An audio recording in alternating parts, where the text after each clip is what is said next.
ಅಂದರೆ 40 ವರ್ಷಗಳು ನಾನು ಮಾಡಿರೋಂಥ ಎಲ್ಲದನ್ನು ನೀನು ಬಿಟ್ಟು ಹೋಗಬೇಕು ಅನ್ನೋದೇ ನಿಜ ಆಯಿತು ಅಂತಂದರೆ ನನ್ನ ಮೇಲೆ ನೀನು ಆರೋಪ ಮಾಡಿ ಹೋಗೋದು ಅದೆಷ್ಟು ಸರಿ ಅಂತ ನಾನು ಕೇಳ್ತಾ ಇದ್ದೀನಿ.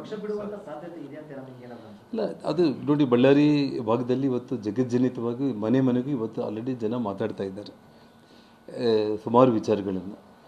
ಅಂದರೆ ಏನು, ಡಿ ಕೆ ಶಿವಕುಮಾರ್ ಅವರು ಸತೀಶ್ ಜಾರಕಿಹೊಳಿ ಅವ್ರನ್ನ ಮಣಿಸೋದಕ್ಕೆ ಯಾರಾದರೂ ಒಬ್ಬರು ಬೇಕು ಅಂತೇಳಿ, ಅದು ಶ್ರೀರಾಮುಲನ್ನ ಹೇಗಾದರೂ ತಗೋಬೇಕು ಅಂತೇಳಿ ಶ್ರೀರಾಮುಲಿಗೆ ಇಲ್ಲಿ ಇರೋ ವಾತಾವರಣ ನೋಡಿಕೊಂಡು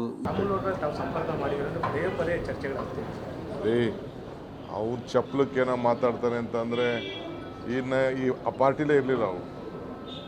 ಈಗ ಆ ಪಾರ್ಟಿಗೆ ಕಾಲಿಟ್ಬಿಟ್ಟು ಈಗ ಮನೆನೇ ಹೊಡಿಯೋಕ್ಕೆ ಪ್ರಯತ್ನ ಮಾಡ್ತಿದ್ದಾರೆ. ನಾನು ಅವನ ಹೆಸರು ಮಾತಾಡ್ಬಿಟ್ಟು ನಾನು ಯಾಕೆ ಅವ್ನು ದೊಡ್ಡದು ಮಾಡಲಿ? ಅವ್ನು ನನ್ನ ಹೆಸರು ತಗೊಬಿಟ್ರೆ ನಾನು ದೊಡ್ಡವನಾಗೋಯ್ತೀನಿ. ನಾನು ನೋಡಿದ್ನ, ಯಾರ್ಯಾರು ಸಂಪರ್ಕದಲ್ಲಿರೋನು ಬಿಟ್ಬಿಟ್ಟು ಅವನೇ ಸಂಪರ್ಕದಲ್ಲಿ ಯಾರ್ಯಾರ ಜೊತೆ ಇದ್ದ ಅಂತ ಈಗ ಚರ್ಚೆ ಮಾಡೋದು ಬೇಡ. I don't want to disclose or any.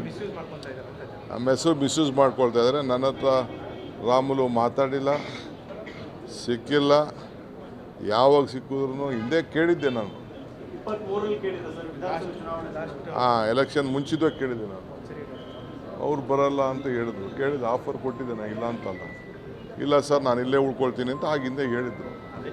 ಒಂದು 50 ಜನಕ್ಕೆ ಕೇಳಿದ್ದೀನಿ.